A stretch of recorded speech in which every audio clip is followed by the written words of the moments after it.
आज हमें पढ़ना है स्वाई जयसिंह। जो स्वाई जयसिंह का जो भाग दी थी कि स्वाई जयसिंह का सेकंड जो हमने पहले वीडियो में पढ़ा था, उसके बाद में स्वाई जयसिंह ने हमने पढ़ा था देवारी समझौते तक। ठीक है, स्वाई जयसिंह को कहां तक पढ़ा था? देवारी समझौते तक।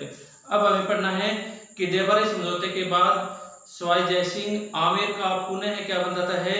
शासक बन जाता है, महाराजा बन जाता है। और आमेर का पुनः शासक बनने के बाद उसे कौन कौन से कार्य किए? ठीक है, तो देखो भरतपुर रियासत के चूड़ामन ने विद्रोह कर दिया। विद्रोह कर दिया। ठीक है, भरतपुर का शासक कौन है? चूड़ामन। और चूड़ामन ने क्या किया कि बादशाह के विरुद्ध विद्रोह कर देता है। इस विद्रोह के दमन के लिए, ठीक है, इस विद्रोह के दमन के लिए स्वाई जयसिंह को भेजता है। तो बादशाह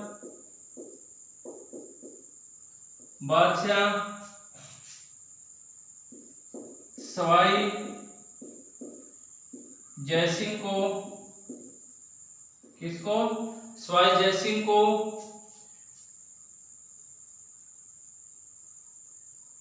चूड़ामन के दमन हेतु भेजता है। ठीक है, स्वाई जयसिंह को बादशाह चूड़ामन के दमन हेतु भेजता है। अब यहां पर स्वाई जयसिंह ने, किसने? स्वाई जयसिंह ने, ठीक है, स्वाई जयसिंह ने चूड़ामन के भतीजे, चूड़ामन के भतीजे बदन सिंह को, किसको? बदन सिंह को अपनी ओर मिला लेता है। अपनी ओर मिला लेता है। कौन है? स्वाई जयसिंह। स्वाई जयसिंह है, यह चूड़ामन का जो भतीजा है बदन सिंह, उसे अपनी ओर मिला लेता है और चूड़ामन को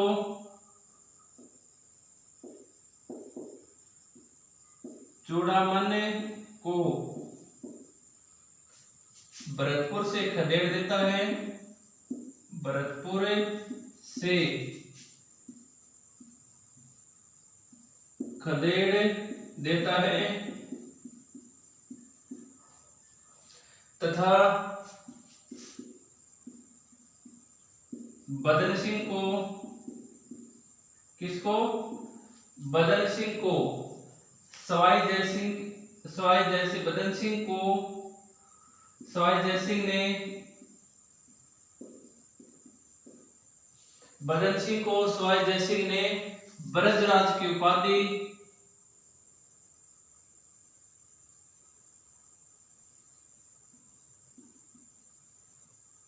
किसकी? ब्रजराज की उपाधि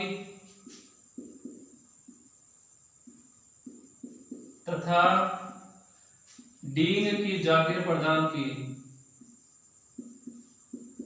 डींग की जागीर प्रदान की। ठीक है, यानी कि चूड़ामन को भरतपुर से खदेड़ देता है। इसके बाद बदन सिंह को स्वाई जयसिंह अपनी ओर मिला लेता है। इसीलिए उसे खुश होकर स्वाई जयसिंह ब्रजराज की उपाधि तथा डींग की जागीरें प्रदान करता है। अब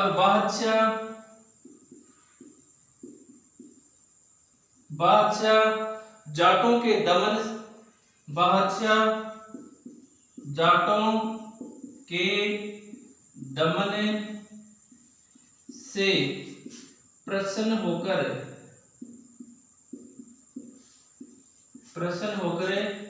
स्वाई जयसिंह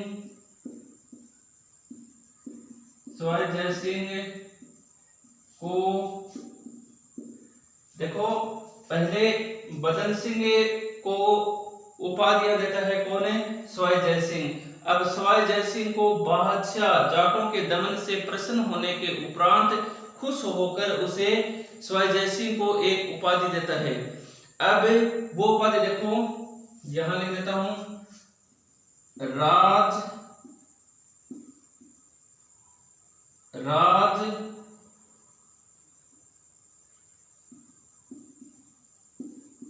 राजेश्वर, राजेश्वर, राजा अधिराज, राजेश्वर, श्री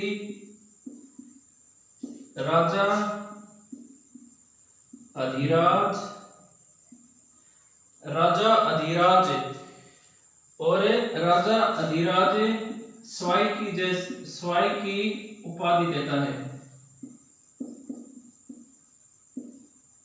ठीक है, यहां तक की जो प्रक्रिया है, यह प्रक्रिया किसकी है, सवाई जय सिंह के एक महाराजा के रूप में जो राजनीतिक परिवर्तन हुए, वह परिवर्तन यहां तक होते हैं कि जब पुनः वो क्या बनता है, कहां का, आमेर का शासक बनता है। आमेर का शासक बनने के बाद कुछ समय तक तो इन दोनों के मध्य देवारी समझौता, इसके बाद बादशाह और इन दोनों के मध्य नाराजगी रहती है, लेकिन कुछ समय बाद और नाराजगी खत्म हो जाती है। और फिर जो भरतपुर का शासक होता है, भरतपुर का शासक कौन है भाई, चूड़ामन, और चूड़ामन ने क्या कर दिया, बादशाह के विरुद्ध विद्रोह कर दिया। ठीक है, और ये भरतपुर है, जाट बाहुल्य क्षेत्र उस समय था, तो वहां पर चूड़ामन ने विद्रोह कर दिया। अब बादशाह इस विद्रोह के दमन हेतु, ठीक है, इस विद्रोह के दमन हेतु सवाई जय सिंह को भेजता है। किसको भेजता है, सवाई जय सिंह को। अब सवाई जय सिंह है, यह चूड़ामन, कौन, चूड़ामन, तो सवाई जय सिंह है, सवाई जय सिंह ने चूड़ामन के भतीजे बदन सिंह को अपनी ओर मिला लेता है। किसको, बदन सिंह को। अब बदन सिंह को अपनी ओर मिलाने के बाद चूड़ामन की शक्ति कम हो जाती है और चूड़ामन को सवाई जय सिंह आसानी से भरतपुर से खदेड़ देता है। अब चूड़ामन का दमन होने के बाद, चूड़ामन भरतपुर से जाने के बाद बदन सिंह जो इसका साथ देता है, इसका सहयोगी बनता है, तो सवाई जय सिंह बदन सिंह को किसकी, ब्रजराज की उपाधि देता है। किसकी उपाधि देता है, ब्रजराज की। ये ब्रजराज की उपाधि और डींग की जागीर प्रदान करता है। कौन सी जागीर प्रदान करता है, डींग की जागीर प्रदान करता है। अब बादशाह जाटों के दमन से प्रसन्न हो जाता है, किस पर, सवाई जय सिंह पर। और सवाई जय सिंह से प्रसन्न होकर सवाई जय सिंह को राजेश्वर एक उपाधि देता है। देखो उपाधि बहुत ही छोटी उपाधि है, राजेश्वर श्री राजा अधिराज सवाई जय सिंह की उपाधि देता है, जो कि बहुत ही छोटी उपाधि है, राजेश्वर श्री राज अधिराज की उपाधि। यह उपाधि बादशाह महमूद शाह है या द्वारा इसको प्रदान की जाती है। ठीक है, बहादुर शाह है या महमूद शाह है, रंगीला बादशाह आदि से इसको, यह एक ही नाम है, सभी इनको सवाई जय सिंह को एक उपाधि दी जाती है। वह उपाधि है राजेश्वर श्री राजा अधिराज सवाई की उपाधि प्रदान करता है। तो यहां तक जो पढ़ा, ये हमने पढ़ा इसका एक राजनीतिक प्रक्रिया। अब यह आमेर में क्या विशेष करता है, आमेर का महाराजा बनता है, आमेर का शासक होता है। तो आमेर में इन महाराजा के द्वारा कौन कौन से कार्य किए गए, वो देखो आगे।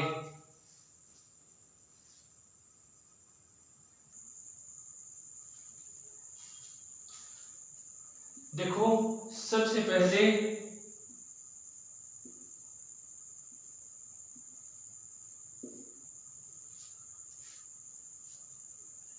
सवाई जय सिंह ने 1725 में, कब, 1725 में,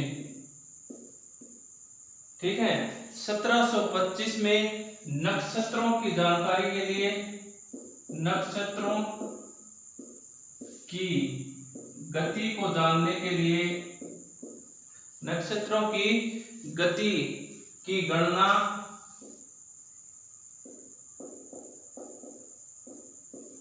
नक्षत्रों की 1700 देखो स्वाय जयसिंह 1725 में नक्षत्रों की गति की गणना के लिए एक शुद्ध सारणी का निर्माण करवाया। गणना के लिए एक शुद्ध सारणी का निर्माण करवाया। ठीक है, यानी कि जो पहले अलग अलग नक्षत्रों में लिखी गई थी उन सभी को एक जगह शुद्ध रूप से एकत्रित कराने का कार्य स्वाय जयसिंह ने 1725 में किया। ठीक है, अब देखो स्वाय जयसिंह ने ज्योतिष विद्या पर, यानी कि ज्योतिष जो विद्या होती है, इस विद्या के ऊपर एक ग्रंथ लिखवाया जिस ग्रंथ को कहा जाता है जयसिंह कारिका। तो देखो जयसिंह ने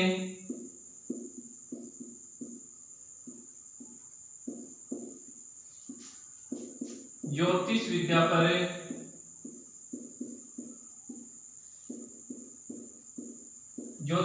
पर एक ग्रंथ लिखवाया जिसे कहा जाता है जयसिंह कारिका। ठीक है, जयसिंह कारिका नामक ग्रंथ लिखवाया। ठीक है, या लिखा। इसके बाद स्वाय जयसिंह ने 5 वेधशालाओं का निर्माण करवाया। कितनी वेधशालाओं का निर्माण कराया? 5 वेधशालाओं का। तो स्वाय जयसिंह ने 5 वेधशालाओं का निर्माण करवाया। ठीक है, ये वेधशाला देखो 5 वेधशालाओं का निर्माण करवाया। यह 5 वेधशालाएं, ठीक है, कौन कौन सी थी? तो यह 5 वेधशालाओं में सबसे पहले जयपुर, कहाँ का शासक था? जयपुर का। ठीक है, दूसरा दिल्ली, किसके अधीन था? मुगल बादशाह, जो कहाँ का शासक था? दिल्ली। तो पहला जयपुर में, दूसरा दिल्ली में, तीसरा मथुरा में, और 4 नंबर बनारस, और 5 नंबर है उज्जैन। इन 5 वेधशालाओं का निर्माण स्वाय जयसिंह द्वारा किया गया। ठीक है, जयपुर की जंतर मंतर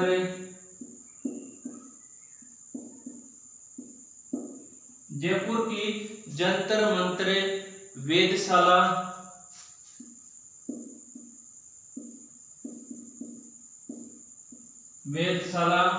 जंतर मंतर वेधशाला 5 में सबसे बड़ी है। ठीक है, ये 5 है, इन 5 में सबसे बड़ी कौन सी है? जयपुर की जंतर मंतर की जो वेधशाला है, यह सबसे बड़ी वेधशाला है। 2010 में यूनेस्को द्वारा इसे विश्व धरोहर में शामिल कर दिया गया। तो ये और देखो 2010 में यूनेस्को द्वारा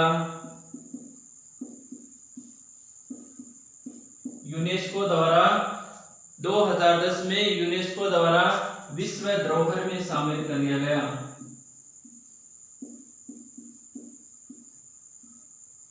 ठीक है, यानी कि जयपुर की वेधशाला है, ये इन 5 वेधशालाओं में सबसे बड़ी वेधशाला है। ठीक है, जिसका नाम क्या है? जंतर मंतर वेधशाला है। और इसको 2010 में, कब? 2010 में यूनेस्को द्वारा विश्व धरोहर में सम्मिलित कर दिया गया है। आगे देखो, जयपुर का प्राचीन नाम जयनगर था। ठीक है, जब यहाँ पर ये जयपुर जो वर्तमान में है, इस शहर को जब बसाया गया उस समय इसे क्या कहा जाता था? जयनगर कहा जाता था।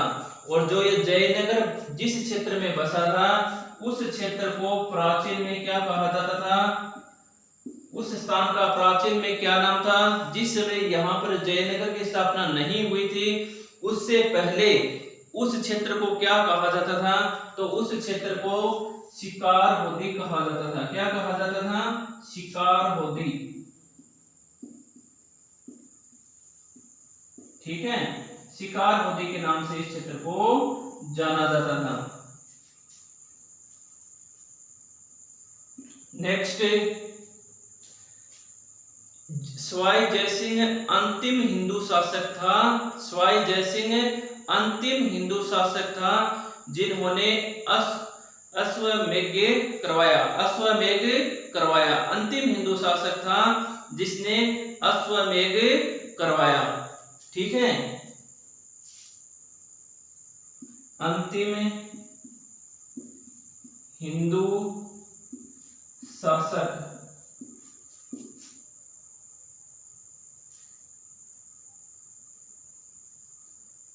अंतिम हिंदू शासक जिसने अश्वमेध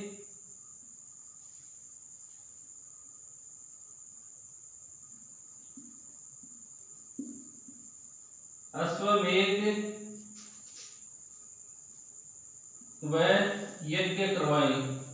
ठीक है,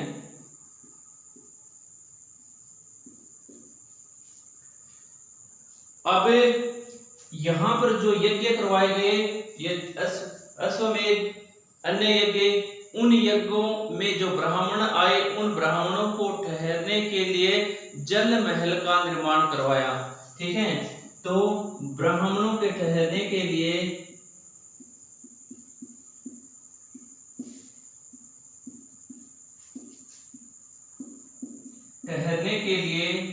जल महल का निर्माण करवाया। कौन से महल का?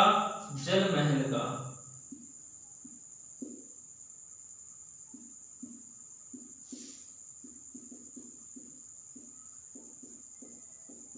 ठीक है, जल महल का निर्माण सवाई जयसिंह ने अश्वमेधों में आए हुए ब्राह्मणों के ठहरने के लिए इस जल महल का निर्माण करवाया।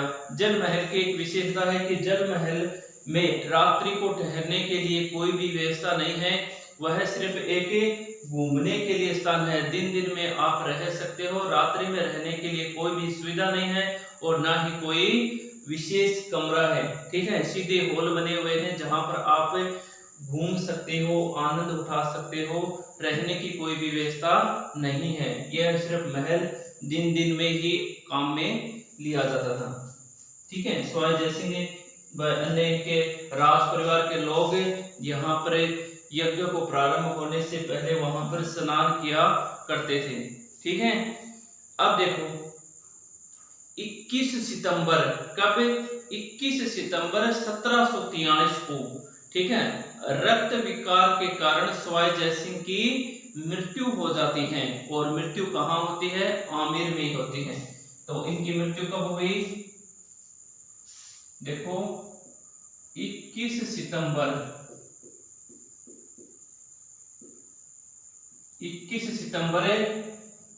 1743 को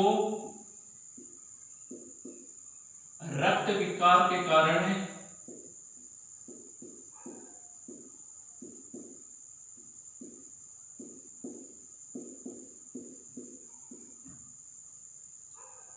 सवाई जयसिंह की मृत्यु। सवाई जयसिंह की मृत्यु। ठीक है, यानी कि 1743 में रक्त विकार के कारण इनकी मृत्यु हो जाती है। यानी कि जो घाव थे उन घाव में रक्त नहीं रुकने की वजह से इनकी मृत्यु हो जाती है। देखो इन्होंने जयपुर के लिए क्या क्या किया? जयपुर के लिए सबसे पहले 1725 में शुद्ध सारणी का निर्माण करवाया, जो नक्षत्रों की जानकारी, जिसमें गति की जानकारी हमें मिलती है। सवाई जयसिंह ने ज्योतिष विद्या पर, कौन सी विद्या पर? ज्योतिष विद्या पर जयसिंह कारिका ग्रंथ लिखा। कौन सा ग्रंथ है भाई? जयसिंह कारिका ग्रंथ। तो आपको पूछ लिया जाए कि सवाई जयसिंह ने ज्योतिष विद्या पर कौन सा ग्रंथ लिखा? जयसिंह कारिका। या फिर पूछ लिया जाए कि जयसिंह कारिका किसके द्वारा लिखा गया है? तो सवाई जयसिंह के द्वारा लिखा गया है। तो और पूछ लिया जाए कि ज्योतिष विद्या पर कौन सा ग्रंथ लिखा गया? तो ज्योतिष विद्या पर जयसिंह कारिका ग्रंथ लिखा गया है। अब सवाई जयसिंह ने 5 वेधशालाओं का निर्माण करवाया। कुल वेधशालाएं कितनी है भाई? 5। कौन कौन सी हैं? पहली है जयपुर, ठीक है, पहली जयपुर, दूसरी दिल्ली और 3 नंबर पर है मथुरा, 4 पर बनारस और 5 नंबर पर है उज्जैन। जयपुर की जो वेधशाला है उस वेधशाला का नाम क्या है? जंतर मंतर। यह इन 5 वेधशालाओं में सबसे बड़ी वेधशाला है, ठीक है। और 2010 में, कब? 2010 में यूनेस्को द्वारा इसे विश्व धरोहर में शामिल कर लिया गया। किसमें? विश्व धरोहर में शामिल कर लिया गया। जयपुर का प्राचीन नाम, देखो जयपुर का प्राचीन नाम आपको पूछ लिया जाए तो आपको बताना है जयनगर, ठीक है। जयपुर का प्राचीन नाम क्या है भाई? जयनगर है। और जयनगर जिस स्थान पर जैन बसाया गया उस स्थान को उस समय क्या कहा जाता था? शिकार बोधी, ठीक है। शिकार बोधी के नाम से जाना जाता था। अंतिम हिंदू शासक जिसने अश्वमेध व अन्य यज्ञ करवाए। अब इन यज्ञों में जो ब्राह्मण आए उन ब्राह्मणों को ठहरने के लिए इन्होंने जल महल का निर्माण करवाया, ठीक है। जल महल का निर्माण करवाया। अब आपको पूछ लिया है कि जल महल का निर्माण किसने करवाया? तो सवाई जयसिंह ने। किस उद्देश्य से? जो अश्वमेध कराए उनमें ब्राह्मणों को ठहरने के लिए जल महल का निर्माण करवाया गया, ठीक है। 21 सितंबर 1743 को सवाई जयसिंह की मृत्यु कब हुई? 21 सितंबर 1743 को। कारण रक्त विकार के कारण इनकी मृत्यु हो जाती है।